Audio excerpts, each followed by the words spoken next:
நம்ம சொர்க்கத்துக்கு போறதாக இருந்தால் என்னென்ன மாதிரி இந்த உலகத்திலே நாங்கள் நடந்து கொள்ள வேண்டும், எவற்றையெல்லாம் கடைபிடிக்க வேண்டும் என்ற ஒரு பூர்ண வழிகாட்டல்களை அல்லாஹ்வும் அல்லாஹ்வுடைய தூதரும் நமக்கு தெளிவாக வழங்கி இருக்கிறார்கள்.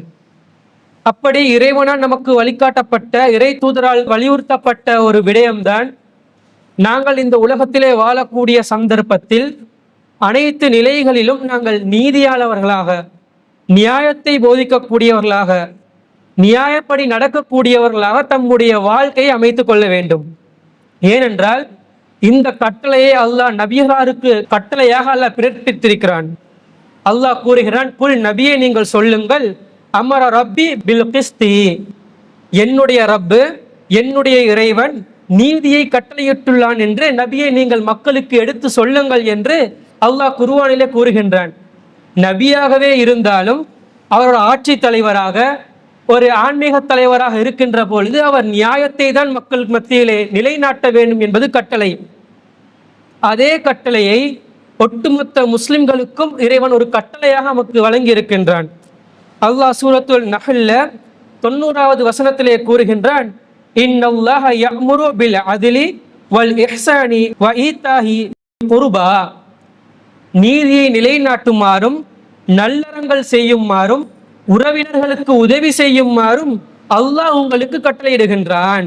தொடர்ச்சியாக அல்லாஹ் சொல்கிறான், வயன்ஹா அனில் ஃபஹ்ஷாஹி வல் முன்கரி வல் பகி, மாறாக வெட்கக்கேடானதையும் தீமையையும் வரம்பு மீறுவதையும் அல்லாஹ் உங்களுக்கு தடை செய்கின்றான், அல்லாஹ் ஹராமாகுகின்றான். யஇதுக்கும் லஅல்லக்கும் ததக்கரூன், நீங்கள் நல்லுணர்வு பெற வேண்டும் என்பதற்காக இந்த அறிவுரைகளை உங்களுக்கு அல்லாஹ் கூறுகிறான் என்று அல்லாஹ் குர்ஆன்ல சொல்லி காட்டுறான். அப்போ மனிதர்களாக இருக்கக்கூடிய நாம பல சந்தர்ப்பங்கள்ல பல பொறுப்புகள்ல நாம இருப்போம்.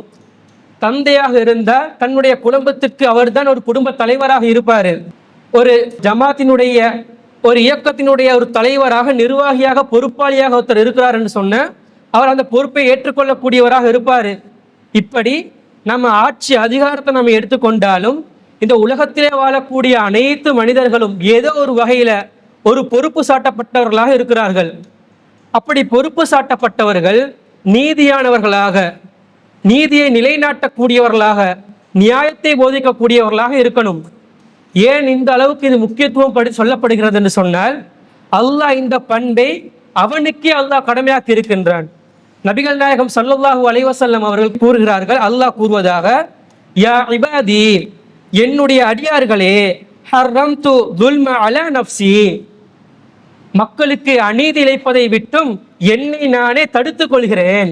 அல்லாஹ் சொல்றானாம், மக்களுக்கு அநீதி செய்யக்கூடாது என்று சொல்லி அல்லாஹ்வே அவனுக்கு ஒரு கட்டளையை, ஒரு வரம்பை ஏற்படுத்தி வைத்திருக்கிறான். அல்லாஹ்வாக இருக்கக்கூடிய நானாக இருந்தாலும் நீதியைத்தான் நிலைநாட்ட வேண்டும் என்ற ஒரு கட்டுப்பாடை அவனுக்கு அவன் நிர்ணயித்து வைத்திருக்கின்றான். நம்ம எப்பேற்பட்ட ஒரு இறைவனை வணங்கி கொண்டிருக்கிறோம். இறைவன் ஒரு செயலை ஆகு என்று கூறினால் புண் என்ற வார்த்தையின் மூலமாக ஆக்கக்கூடிய இறைவன், அவன் எந்த ஒரு செயலை செய்தாலும் எதிர்த்து கேள்வி கேட்பதற்கு யாருமே இல்லாத நிலையில அவனாகவே என்ன செய்யறான், நானே ஒரு விடயத்துல தீர்ப்பளிப்பதாக இருந்தால் நீதியானவனாக, நீதியை நிலைநாட்டக்கூடியவனாகத்தான் நான் இருக்க வேண்டும். அதே கட்டளையை அல்லாஹ் நமக்கு கூறுகின்றான், வஜஅல்துஹு பைனக்கும் முஹர்ரமன், அதே தடையை உங்களுக்கும் நான் ஏற்படுத்துகிறேன். நீங்கள் உங்களுடைய வாழ்க்கையிலே செயற்படுகின்ற பொழுது நீதியை நிலைநாட்டக்கூடியவர்களாக, சத்தியத்தை போதிக்கக்கூடியவர்களாக நீங்கள் இருக்க வேண்டும். இன்றைக்கு இந்த கட்டளையை ஏற்றுக்கொண்டுதான் நம்ம இருக்கிறோம். அல்லாஹ்வை ஈமான் கொண்டிருக்கிறோமா இல்லையா? அல்லாஹ்வுடைய இந்த கட்டளை நம்ம அறிந்துதானே வச்சிருக்கிறோம். ஆனால் நம்முடைய செயற்பாடுகள்ல இந்த நீதியாக நடக்கக்கூடிய என்ற ஒரு விடயம் இருக்கிறதா என்பது நம்ம சற்று சிந்தித்து பார்க்கணும். ஒவ்வொருவரும் தங்களுடைய சுய வாழ்வை மீண்டும் ஒரு முறை பரிசீலனை செய்து பார்க்க வேண்டும்.